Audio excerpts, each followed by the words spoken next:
በጎንደር በዋለው ከባድ ውጊያ በጸረ ሽምቅ የአዋጊነት ልምዱ ከፍተኛ የተባለለት የአድማ ብተና አዛዡና የፖሊስ ኮሚሽነሩን ጨምሮ በርካታ የጥምር ጦሩ አባላትና አዋጊዎች በፋኖ ኃይሎች ተደምስሰዋል። ውጊያው የጨበጣ እንደነበረም ታውቋል።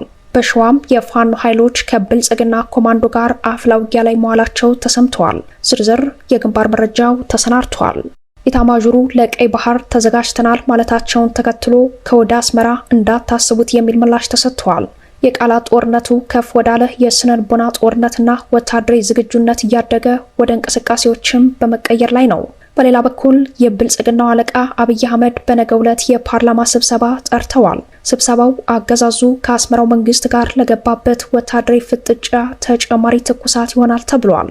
በአሰብ ቡሬ ግንባር ያሉ አዳዲስ ወታደራዊ ለውጦችን ጨምሮ በጉዳዩ ላይ የመረጃ ትንታኔ ይዘናል። የብልጽግናው አገዛዝ ከ8000 በላይ በሚሆኑ አባሎቼ ላይ የዲሲፕሊን እርምጃ ወስጃለሁ ብለዋል። የጣና መረጃዎች ደግሞ አገዛዙ መዝረፍን ባህል ከማድረጉም በላይ ትልቁ ሌባ ትንሹን ሌባ የሚዘርፍበት የራሱ የሆነ አሰራር ፈጥሯል። መዋቅሩ በዘር ከመያዙም በላይ በከባድ ሙስና ተጠቅቷል ይሉናል። የዛሬው መረጃችን በአመራር ደረጃ ለመመደብ የሚከፈለው የእጅ መንሻ በ10 ሚሊዮኖች የሚቆጠር ስለመሆኑ ያሳያል። ሰላም ጤና ስጥልን ውድ የጣና ቲቪ ተከታታይ ቤተሰቦቻችን፣ አብራችሁን ስትቆዩ እነዚህንና ሌሎች ዝርዝር መረጃዎችን ታደምጣላችሁ። የጣቢያችን የእኩለ ቀን ዜና መረጃና ዜና ትንታኔዎቻችን እነሆ ተጀምረዋል። እስከ መጨረሻው አብራችሁ እንድትቆዩ አክብሮታዊ ግብዣችን ነው። በቅድሚያም ሰበር የግንባር መረጃዎችን ወደምንመለከትበት የዜና ምዕራፋችን እናመራለን። ጎንደር በዋለው አውደ ውጊያ የአድማ ብተና አዛዡና የፖሊስ ኮሚሽነሩን ጨምሮ በርካታ የጥምር ጦሩ አባላትና አዋጊዎች በፋኖ ኃይሎች ተደምስሰዋል። ውጊያው የጨበጣ እንደነበረም ታውቋል። በሸዋም የፋኖ ኃይሎች ከብልጽግና ኮማንዶ ጋር አፍላ ውጊያ ላይ መዋላቸው ተሰምተዋል። አፋብሃ በላይ ዘለቀ እዝ በምዕራባዊ ጎንደር የሚያንቀሳቀሳቸው ሁለቱ ኮሮች ተከታታይ የአውደ ውጊያ ድሎችን ማስመዝገባቸውን እንደቀጠሉ ነው። በይሰው ካሳ ሁለተኛ ኮር የፋኖ ኃይሎች በመሩት በመተማ ዙሪያ ውጊያ የቀጠናው የአድማ ብተና አዛዥና የፖሊስ ኮሚሽነሩን ጨምሮ የመከላከያ አዋጊዎችና ጥምር ጦሩ በብዛት የህይወት ዋጋ ከፍለዋል። በትናንትናው ዕለት ከንጋቱ 11 ሰዓት እስከ ቀኑ 7 ሰዓት ተኩል በተደረገው ከባድ ትንቅንቅ በአገዛዙ ጦር በኩል 35 ሞትና ከ40 በላይ ቁስለኛ ማስተናገዱን የገለጹት የፋኖ ኃይሎች ከነዚህ ውስጥ የቀጠናው የአድማ ብተና አዛዥ የሆነ አመራር መደምሰሳቸውን ገልጸዋል። በሞርተርና በዲሽቃ የተጀመረው ውጊያ ወደ ጨበጣ ውጊያ መቀየሩን የገለጹት የፋኖ ኃይሎች በውስን መስዋዕትነት ትልቅ ወታደራዊ ድል ማስመዝገባቸው፣ ድሉ የተመዘገበው በመይሰው ካሳ ሁለተኛ ኮር ካራማራ ክፍለ ጦር በኩል እንደሆነ አስታውቀዋል። ለግማሽ ቀን በዘለቀው በዚህ አውደ ውጊያ የጸረ ሽምቁ አመራር መሳፍንትና የፖሊስ ኮሚሽነሩ መደምሰሳቸውን የሰሜን ምዕራብ እዝ ዋና አዛዥ የሆኑት ሌተናል ጀነራል ብርሃኑ በቀለን ክፉኛ ማስደንገጡም ተሰምተዋል። ቀጠናው በረሃማ መሆኑን ተከትሎ መልክዓ ምድሩን ያውቁታል። የተሻለ የውጊያ ልምድ አላቸው የሚባሉ የጸረ ሽምቅ የውጊያና የአመራር ልምድ ያላቸው ሁለት የብአዴን ብልጽግና የጸጥታ አመራሮች የተገደሉት የውጊያ ለጥምር ጦሩ ከፍተኛ የሚባል የውጊያ ስነልቦና ስብራት እንደፈጠረበት ከግንባር የተገኘው የአውደ ውጊያ ውሎ መረጃ ያሳያል። በሌላ በኩል በሸዋ ግንባር የፋኖ ኃይሎች ከኮማንዶ ኃይሉ ጋር አፍላ ውጊያ መቀስቀሱ ተሰምተዋል። የፋኖ ኃይሎች በበኩላቸው የኮማንዶ ኃይሉ ላይ ስኬታማ ማጥቃት ፈጽመናል ብለዋል። አፋሃድ ሸዋ ጠቅላይ ግዛት እዝ አጼ አምደ ጽዮን ኮር የ7-ለ7 ክፍለ ጦር በብልጽግናው 103ኛ አየር ወለድ ክፍለ ጦር ላይ የተቀናጀ እርምጃ የወሰደው ዛሬ ጥቅምት 17 ቀን ከ12 ሰዓት ጀምሮ ረፋድ ላይ ነው። ኮሩ ለጣቢያችን ባደረሰው የግንባር መረጃ በኤፍራታና ግድም ወረዳ በመሸገው በብልጽግናው ኮማንዶ ላይ የተጠናና የተቀናጀ ጥቃት መፈጸሙን አስታውቋል። ከንጋቱ 12 ሰዓት ጀምሮ እስከ ረፋድ በዘለቀው በዚህ አውደ ውጊያ የጥቃቱ ኢላማ የሆነው 103ኛ አየር ወለድ ኮማንዶ ክፍለ ጦር አሃዶች በፋኖ ኃይሎች ፈጣን ማጥቃት ክፉኛ መመታቱን የገለጸው የግንባር መረጃው ለኮማንዶ ኃይሉ እገዛ ለመስጠት ከኬሚሴ እስከ ሰንበት ያለው በርካታ የኦሮሞ ሚሊሾች ወደ ውጊያው መግባታቸውን ተከትሎ ብርቂቶ በተሰኘ ቦታ የተቆረጠው ድጋፍ ሰጪ ኃይል የኮማንዶ ኃይሉ ከደረሰበት ኪሳራ በላይ ሰብአዊ ኪሳራ ማስተናገዱን የአጼ አምደ ጽዮን ኮር አስታውቋል። ለሰዓታት በዘለቀው በዚህ ውጊያ የ7-ለ7 ክፍለ ጦር ናውሰናይ ሻለቃ የክፍለ ጦሩ ቃኝ እንዲሁም በቀጠናው የሚገኘው የአርበኞች ጦር ደሳለኝ ነጋሽ ብርጌድ ጋር ጥምረት በመፍጠር እልህ አስጨራሽ ውጊያ መደረጉን ውጊያው የዜና እስከተጠናቀረበት እኩለ ቀን መዳረሻ ድረስ እንደቀጠለ መሆኑን ገልጿል።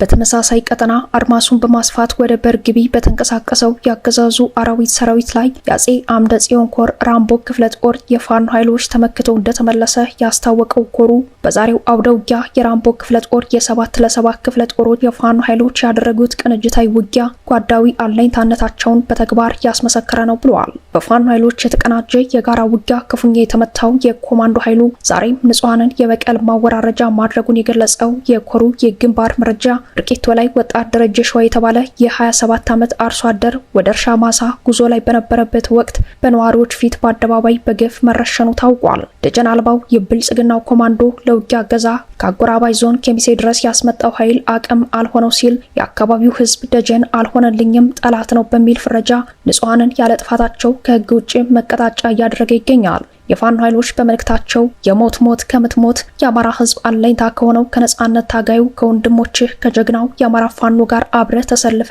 አገዛዙን በጋራ እንድትፋለም ሲሉ መልእክታቸውን በድጋሜ ማስተላለፋቸውን የአጼ አምደ ጽዮን ኮር ሚዲያና ኮሙኒኬሽን ክፍል ለጣቢያችን ባደረሰ የግንባር መረጃው ላይ አመላክተዋል።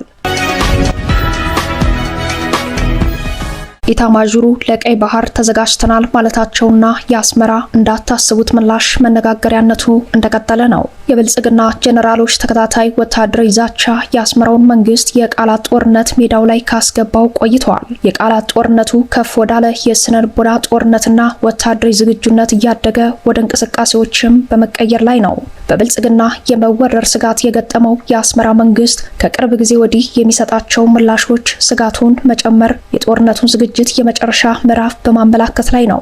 118ኛው የመከላከያ ሰራዊት ቀን በባህር ኃይል ማሰልጠኛ ትምህርት ቤት በተከበረበት መድረክ በባሌም በቦሌም የባህር በር እናገኛለን ሲሉ ለተሰሙት ለብልጽግናው ኢታማዦር የአስመራ መንግስት በይዘቱ ጠንካራ የሆነ ምላሽ ሰጥቷል። በማስታወቂያ ሚኒስተሩ በኩል የተሰጠው የአስመራ ምላሽ የብልጽግና የአሰብ አባዜ ከምክንያታዊነት የራቀ ነው፣ ጥያቄውም በስሜትና በፖለቲካ ውድቀት የታጀበ ነው ይላል።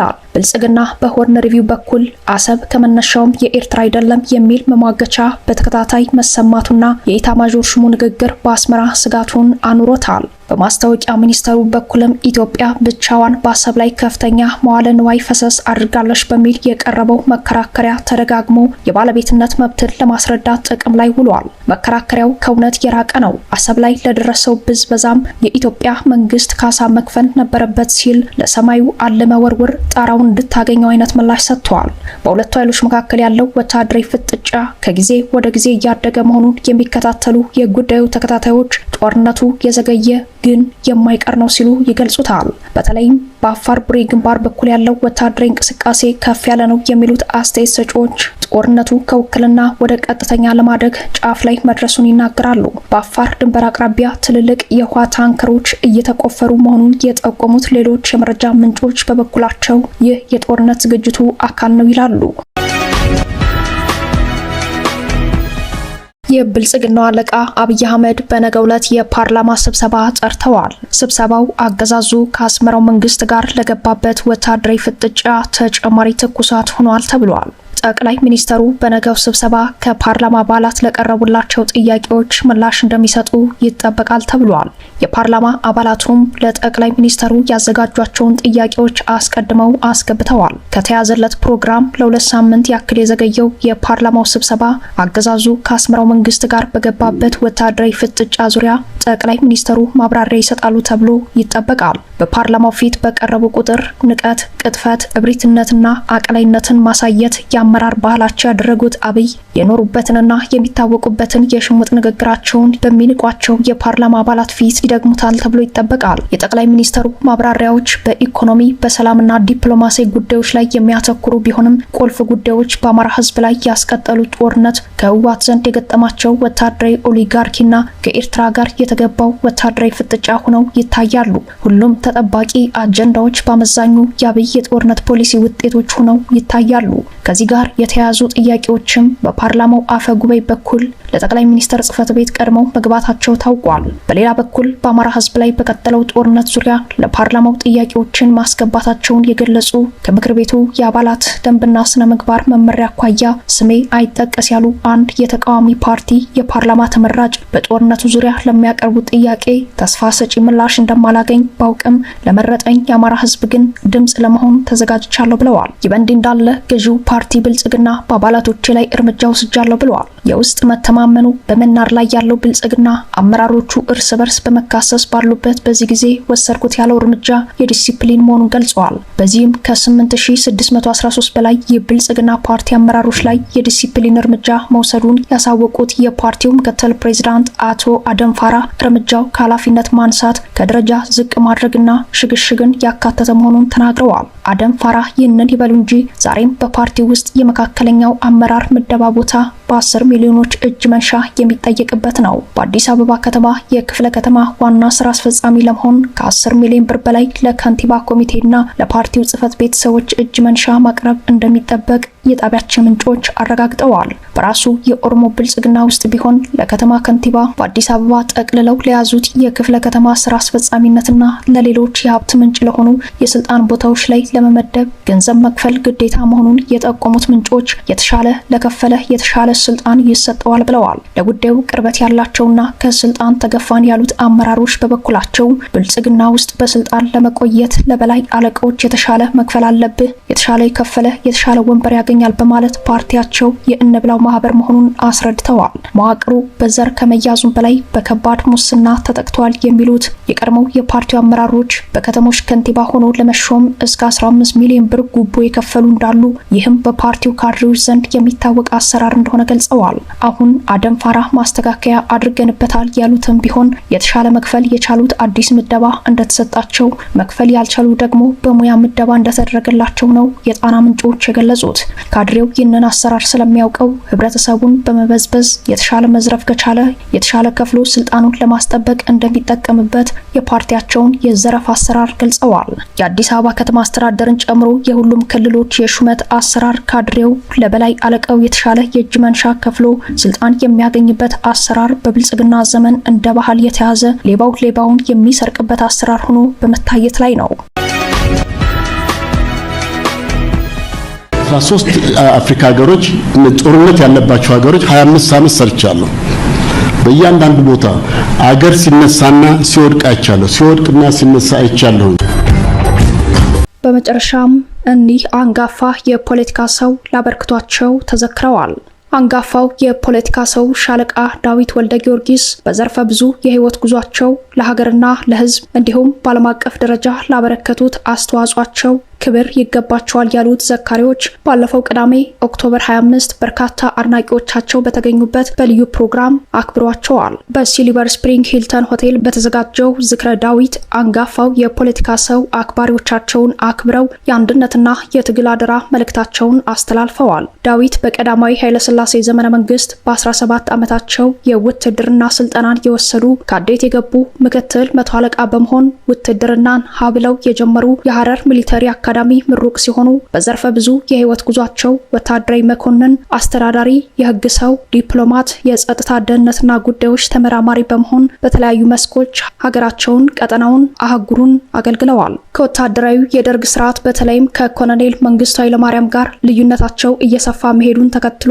ከሀገር በመውጣት በተለያዩ የአፍሪካ ሀገራት የተባበሩት መንግስታት ድርጅት በጸጥታ ደህንነትና ህግ ጉዳዮች ሰርተዋል። የማማከር የምርምርና የማስተማር ስራዎች ላይ ለዓመታት ቆይተዋል። ናምቢያ፣ ላይቤሪያና ሩዋንዳ በመሰሉ ሀገራት ውስጥ ሻለቃ ዳዊት የቀውስ ጊዜ ጸጥታ ለማስከበርና የሰብአዊ አገልግሎት ለመስጠት ከተንቀሳቀሱባቸው የአፍሪካ ሀገራት መካከል ጥቂቶቹ ናቸው። በቦስተን ዩኒቨርሲቲ የአፍሪካ ጥናቶች ማዕከል አጥኚ በመሆን የምርምር ስራዎችን አበርክተዋል። ሻለቃ ዳዊት የኮሎኔል መንግስቱ ኃይለማርያምን አስተዳደር በብርቱ የተቹበት ዘ ሬድ ትሪስ መጽሐፋቸው እንዲሁም ከ4 ዓመታት በፊት በግል የህይወት ታሪካቸው ላይ የሚያተኩረውን ዋት ኤ ላይፍ የሚል መጽሐፍን ለንባብ በማብቃት ኢትዮጵያንና የኢትዮጵያን የፖለቲካ ባህል ለትውልዱ መማሪያ እንዲሆን አበርክተዋል። በኢትዮጵያ ፖለቲካ ንቁ ተሳታፊ ብቻ ሳይሆን በልዩ ልዩ የትግል አደረጃጀቶች ውስጥ ውሳኔ እስከ መስጠት የደረሰ ተሳትፎ ያላቸው ሻለቃ ዳዊት በተሳትፏቸው ትችትም ሙግትም የገጠማቸው ሰው ቢሆኑም በምሁራዊ የሰላ ሂሳቸው አንቱታን ያተረፉ የአደባባይ ምሁር ናቸው። ሰፊ ዓለም አቀፍ ኔትወርክ በመዘርጋት የሚታወቁት ሻለቃ ዳዊት ለተራዛሚ ዓመታት የሀሳብ ትግል ላይ ቆይተዋል። በተለያዩ የአገር አቀፍ የፖለቲካ ውይይቶች ላይ መነሻ ሀሳቦችን በማቅረብም ይታወቃሉ። ከአማራ ፋኖ ትግል መቀጣጠል ወዲህ ደግሞ በአደረጃጀትና ከአደረጃጀት ውጪ በሆኑ መንገዶች ትግሉን በወታደራዊ፣ የደህንነት፣ ቀጠናዊ ዲፕሎማሲያዊ ጉዳዮች ምሁራዊ እገዛ በማድረግ ተሳትፎ ሲያደርጉ የቆዩት ሻለቃ ዳዊት አሁን ላይ ከአደረጃጀት ውጪ ሆነው በትግል ሀሳብ አበርክቶ ላይ እንደሚገኙ ሲገልጹ ተሰምተዋል። መደበኛ ስራቸው መቀመጫውን ናምቢያ ያደረገ አፍሪካ ኢንስቲትዩት ፎር ስትራቴጂክ ኤንድ ሴኩሪቲ ስተዲስ የተሰኘ በአፍሪካ የጸጥታና የደህንነት ጉዳዮች ጥናቶችን የሚሰራ ተቋም በማቋቋም የሚሰሩ ቢሆንም በአማራና በኢትዮጵያ ትግል ጉዳይ ቀልብና ልባቸው ቅርብ የሆነው ሻለቃ ዳዊት ወልደ ጊዮርጊስ በፋኖ አንድነት ጉዳይ ፖለቲካው ወደ ኋላ ይቆይና ወታደራዊ እዝ ብቻ ይቋቋም የሚል ሀሳብ በማቅረብ ይታወቃሉ። የሻለቃ ዳዊት የፍኖተ ፋኖ የትግል ምልከታ በፋኖ ኃይሎች ዘንድ ባይተገበርም አንጋፋው የፖለቲካ ሰው ለአዲሱ የአማራ ትውልድ ትልቅ ቤተ መጻሕፍት ናቸው። በተለይ በአማራ ትግል መነሻና መድረሻ የጠራ የትግል ምልከታ ላይ በኢትዮጵያ ሀገረ መንግስት እጣ ፈንታ እንዲሁም የአፍሪካ ቀንድና የመካከለኛው ምስራቅ ታሪካዊ ዳራና ወቅታዊ ቀጠናዊ የኃይል አስተላለፍ ጉዳዮች በአማራ የህልውና ትግል ላይ ስለሚኖራቸው እድልና ፈተናዎች ዙሪያ የፋኖ ኃይሎች በቅጡ ያላወቋቸው የህይወት ዘመን ተማሪና ተመራማሪ ናቸው የሚል ምስክርነት የሚሰጡላቸው ከእርሳቸው ጋር በቅርበት የሰሩ ሰዎች ናቸው።